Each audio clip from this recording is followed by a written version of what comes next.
हाँ जी बच्चों, तो अब एक नई चीज़ चालू हो रही है, मेथड ऑफ डिफरेंशिएशन। और इसमें डेरिवेटिव लेने के अलग अलग तरीके यहाँ पर सीखने हैं हमें। यहाँ पे मैं 11th वाली चीज़ें आपको नहीं बताने वाला। अगर आप 11th के बच्चे हो के अगर ये देख रहे हो तो मत देखिएगा, वो 11th वाला अलग से डिस्कस करेंगे, वहाँ पर एक्सप्लेन करेंगे क्या चीज़ें। यहाँ 12th वाली चीज़ें 11th का केवल एक ही पार्ट में यहाँ पर बताने वाला हूँ, छोटा सा। बाकी सारी चीज़ें जो 12th सेगमेंट में आती हैं, अलग अलग वैरायटी, किस तरीके के फंक्शन के डेरिवेटिव लिए जाते हैं, कैसे लिए जाते हैं, किस तरीके से, वो सारी बातें बताएंगे। वो बेसिक वाले रूल्स हम यहाँ पर एक्सप्लेन नहीं करने वाले। अगर आप 11th के हैं तो स्किप करके 11th वाले में ही जाएं, ठीक। तो पहला इस पार्ट में हम केवल कवर करेंगे जो 11th का एक छोटा सा पार्ट है, वो 12th में भी काम आता है। वो है स्टार्टिंग, वो फर्स्ट प्रिंसिपल ऑफ डिफरेंशिएशन। क्या चीज़ है ज़रा बताओ। फर्स्ट प्रिंसिपल लॉ से हमें किसी फंक्शन का डेरिवेटिव लेना हो तो कैसे लेंगे, तो ये हमने पहले कुछ एक्सप्लेन किया हुआ था। जहाँ डिफरेंशियबिलिटी बताई थी वहाँ पर मैंने एक्सप्लेन किया था कि differentiability, right hand derivative, left hand derivative क्या है। उसी चीज़ को लेकर यहाँ मेरे को आगे बढ़ना है। ज़रा देखना, अगर मैंने कहा था, याद करना ज़रा पुरानी बात, कि किसी पर्टिकुलर पॉइंट पे मेरे को डेरिवेटिव निकालना है, तो डेरिवेटिव क्या था, उस पर्टिकुलर पॉइंट पे बनाई गई टेंजेंट का स्लोप। तो यहाँ पर क्या कहोगे, यहाँ पर कहोगे भैया दूसरा पॉइंट कोई ले लो और इसको मीट करा दो। ये एक कॉर्ड है और ये कॉर्ड टेंजेंट बन जाएगी जब ये पॉइंट मूव करके इसके पास चला जाएगा। यानी मैंने मान लिया था इसको x, एफ ऑफ एक्स, और थोड़ा सा बोल दिया था कि भैया ये दोनों के बीच का ये लेंथ h आ रही है, और इसको कह दिया था x plus H, F of x plus H. और फिर मैंने कहा कि स्लोप पी क्यू ले लो, और वो कितना आया था, F of x plus h minus F of x divide by H. और बाद में कह दिया था यही स्लोप, ये जो लाइन पी क्यू है, यही टेंजेंट बन जाएगी अगर क्यू पी पे जाए, यानी एच 0 हो जाए। मतलब लिमिट लगा दी जाए एच टेंस टू 0, और ये बन जाता है डेरिवेटिव एट एक्स। यही है फर्स्ट प्रिंसिपल रूल, जिससे कि हम किसी फंक्शन का डेरिवेटिव लेते हैं। अब जरा कुछ एग्जांपल के साथ इस बात को आगे बढ़ाएंगे। जैसे अगर मैंने कह दिया भैया फंक्शन दिया है f x is equal to x square minus x, और इसका डेरिवेटिव फर्स्ट प्रिंसिपल से लो, ऐसे नहीं, फर्स्ट प्रिंसिपल से। तो कैसे लिया जाएगा, तब कहा जाएगा भैया derivative of function must be, वो डेफिनेशन लिखी जाएगी जो हमने ऊपर बताई आपको, ये वाला रूल। और ये अगर लिखिएगा तो क्या कहिएगा, F of x plus h minus F of x divide by H. इनकी वैल्यूज रख देना, इनकी वैल्यूज रख देना। F of x plus H का मतलब जहां कहीं भी एक्स रखा है वहां पर एक्स प्लस एच रख लेते हैं। मतलब x plus h whole square minus x plus h. ये तो मेरा बन गया क्या, ये केवल मैंने लिखा है F of x plus H, इसी फंक्शन में एक्स की जगह एक्स प्लस एच रख दिया, माइनस ये क्या है, ये है x square minus x divide by H. अब सवाल केवल रह जाता है लिमिट का, और लिमिट के सवाल की तरह इसको देख लिया जाए, सॉल्व कर लिया जाए। एक्सपेंशन वगैरह करना अपने आप समझ में आ जाएगा। X square plus H square plus 2 H minus H minus x square plus x. देखो भैया कुछ कैंसिल हो गया, क्या कैंसिल हो गया, कैंसिल हो गया एक्स स्क्वायर यहाँ से, और एक एक्स भी चला गया, और जो बचा उनमें h कॉमन आ रहा था, अगर आप देख पा रहे हो उनमें h कॉमन आ रहा है, और उसको कैंसिल कर दो नीचे से, तो h प्लस 2x माइनस 1, और अब h की लिमिट लगा दो तो 2x माइनस 1 आ जाता है। ऑल्दो एनसीईआरटी में ये टॉपिक 11th में दे रखा है, और वहाँ पर लिमिट के तुरंत बाद दे रखा है। तो लिमिट हमने 11th में पढ़ाई नहीं आपको, इसलिए मैंने इसको ये वाले पार्ट को यहाँ पर एक्सप्लेन किया। इसका अगला वाले जो पार्ट आते हैं वो सारे 12th में हैं अवेलेबल, तो वो 12th में चलते हैं। तो ये छोटा सा पार्ट है, इसके एक दो और वेरिएशन जो 11th में नहीं मिलते हैं वो करते हैं यहाँ पर, और फिर वो पूरी तरीके से 12th वाले पार्ट में आते हैं। तो एक और सवाल उठाते हैं, लाओ भैया एक और लाओ, देखना जरा। एक और सवाल लिया है e पावर साइन x, इसका डेरिवेटिव लेना है मेरे को फर्स्ट प्रिंसिपल से, नॉर्मल तरीके से नहीं, फर्स्ट प्रिंसिपल से अगर लेना है तो मैं कैसे लूँगा। तो इसके डेरिवेटिव के लिए मुझको फिर वही लिखना पड़ेगा, क्या, f dash x is equal to limit h tends to 0 और function f x plus h minus f x. ये तो डेफिनीशन है अपनी फर्स्ट प्रिंसिपल की। अब इन पे फंक्शन की वैल्यूज जो आ रही थी x प्लस एच, यहाँ पर x प्लस एच कर दो, e power sine x plus h minus e power sine x. अब इतना करने के बाद ये लिमिट का सवाल रहता है और कुछ भी नहीं रहता है। अब लिमिट वाले सवाल को जैसे चाहो वैसे करो।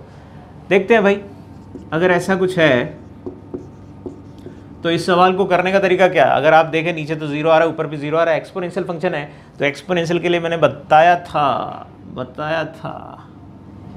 कि -1 हो तो काम बनाएगा। तो मैंने कहा e पावर साइन एक्स को कॉमन ले लो बेटा, e raise to the power sine x plus h minus sine x, power में आ जाएगा, पावर में, और -1 डिवाइड बाई। अब अगर देखो तो ये क्वांटिटी तो 0 की तरफ जा रही है, और मुझे डिफाइन करने के लिए इसी क्वांटिटी को तो यहाँ लिखने की ज़रूरत है। मैंने अपने से मल्टीप्लाई डिवाइड कर लिया, माइनस साइन एक्स, और ये जो क्वांटिटी थी कंपनसेट करना, लेकिन कंपनसेट करते वक्त हम कहते हैं थोड़ा सिंप्लीफाई कर लो इसको। ये मल्टीप्लाई कर रहे हैं, मल्टीप्लाई कर दिया, मैं वो स्टेप खा रहा हूँ मल्टीप्लाई करने वाला, सीधे इसमें साइन सी माइनस साइन डी का फॉर्मूला लगाकर यहाँ लिखने जा रहा हूँ।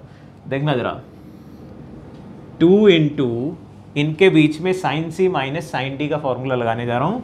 क्या लिखोगे, cos x plus H by 2 into sine h by 2, ये h बाई 2 लिखा है भाई, नहीं दिख रहा होगा तो साइन h बाई 2 लिखा है आखिरी में, इतना लिख दिया। अब डिवाइड बाई क्या, h लिखा हुआ था। अब अगर देखें तो इतनी लिमिट तो कितनी बन जाती है, 1, और साइन h बाई 2 है तो यहां पर भी बाई 2 कर दो, ये 2 कर दो, तो ये पूरा मिला दो, तो ये कितना बन जाएगा भैया, ये भी 1। लिमिट आ गई मेरे ख्याल से, 2 भी कैंसिल हो गया। अब हर जगह अप्लाई कर दीजिएगा h को 0, तो e पावर साइन x तो ये लिखा ही हुआ था, ये आएगा, और यहाँ पर h को 0 कर दोगे तो क्या आ जाएगा भाई, 2 कैंसिल हो गया, इंटू कॉस x। और आप क्रॉस चेक भी कर सकते हो, इसका डेरिवेटिव यही होता है क्या, नॉर्मल तरीके से लेते हो, बिल्कुल सही बात, यही होता है। तो ये फर्स्ट प्रिंसिपल की बात थी जो मैंने यहाँ एक्सप्लेन करी। ऐसे कोई भी सवाल लेकर आप डेरिवेटिव ले सकते हो। अप्रोच अपनी ये लिमिट का सवाल बन जाता है, ये डेरिवेटिव का नहीं रहता है। अभी मैं थोड़ा सा आपको पुरानी चीज़ें रिकॉल कराने जा रहा हूँ अगली वाली बात में। इसको ज़रा हटाते हैं, हटो भाई। देखो भाई, अब हमको ये देखना है जो पुराने काम 11th में हमने किया था, एक बार जल्दी से मैं छोटे में सारी चीज़ें रिवाइज़ करा रहा हूँ आपको कि क्या क्या वो छोटे छोटे रूल्स थे डेरिवेटिव लेने के, जो फिजिक्स में तो खूब प्रैक्टिस करी थी आपने। फिजिक्स में तो नॉर्मली बच्चा शुरू में ही कर लेता है, क्योंकि फिजिक्स में उसकी ज़रूरत 11th में ही पढ़ना चालू हो जाती है, और मैथमेटिक्स में बाद में ज़रूरत आती है, इसलिए अपने लोगों को पढ़ाने की टेंशन नहीं रहती। फिजिक्स वाले सर लोग ही पढ़ाकर काम हम लोगों का कर देते हैं। तो देखना ज़रा, हम जल्दी से रिवाइज करा देते हैं कि वो कौन कौन से रूल थे डेरिवेटिव लेने के। अगर दो फंक्शन हैं मल्टीप्लिकेशन में, प्रोडक्ट रूल की बात कर रहा हूं, और उसका डेरिवेटिव लेना है, तो प्रोडक्ट रूल क्या था, कह रहा था भैया एक फंक्शन को छोड़ दो, दूसरे वाले का डेरिवेटिव ले लो, प्लस जिसको छोड़ा अब उसको ना छोड़ो, दूसरे को छोड़ दो। ये था हमारा प्रोडक्ट रूल। बहुत अच्छे से आपको आता है, इसमें हमें मालूम है, कोई टेंशन नहीं होती आपको। क्वोशिएंट रूल क्या था, जब दो फंक्शन डिवीजन में इस तरीके से लिखे हुए हैं और अब मेरे को डेरिवेटिव लेना है, तो ये क्या हुआ करता भैया, ये कहते थे नीचे तो g वाला फंक्शन है तो उसका होल स्क्वायर डिनोमिनेटर में आएगा, ऊपर डेरिवेटिव ऑफ फंक्शन एफ, ऊपर जो यहां पर लिखा हुआ है न्यूमरेटर में वो, इनटू नीचे वाले फंक्शन को कुछ नहीं किया ऐसे लिख दिया। यहां पर बात बदल जाएगी, एफ एक्स को ऐसे ही छोड़ेंगे और जी का डेरिवेटिव लिख दिया जाएगा, नीचे वाले फंक्शन का डेरिवेटिव लिख दिया जाएगा। एक और रूल था, बड़ा हिट था, बड़ा परेशान रहते थे आप लोग, चेन रूल करके चर्चा में आता था। क्या था वो चेन रूल? अगर फंक्शन के अंदर फंक्शन, कंपोजिट फंक्शन यानी, और फिर आपसे कहा गया है कि भैया इसका डेरिवेटिव लो, तो कैसे डेरिवेटिव लेते थे? बाहर वाले फंक्शन का एफ प्राइम ऑफ समथिंग जो भी लिखा हुआ है, इसका मतलब हुआ कि एफ जो भी फंक्शन है उसका डेरिवेटिव, इनटू अंदर वाले का डेरिवेटिव, इस तरीके से लिखते थे। या उसके भी अंदर कुछ आ रहा है तो वो भी और आगे बढ़ाते जाते थे। एक ही सवाल बस मैं इसका कराऊंगा जिसमें सारे वेरिएशन कवर हो रहे हों, और वो देखते हैं कौन सा सवाल है, लाते हैं। लाओ भाई, देखो ज़रा, एक सवाल लिया है मैंने जिसमें कोशिश करी है कि सारी चीज़ें आ जाएं। क्या है? ई की पावर में कुछ लिख दिया, tan inverse, sine inverse, cos और समथिंग। इनवर्स वगैरह तो हम जानते ही नहीं है। 11th में हमने डेरिवेटिव तो सीख लिए थे, लेकिन इनवर्स के डेरिवेटिव नहीं सीखे थे ऐसा लगता है।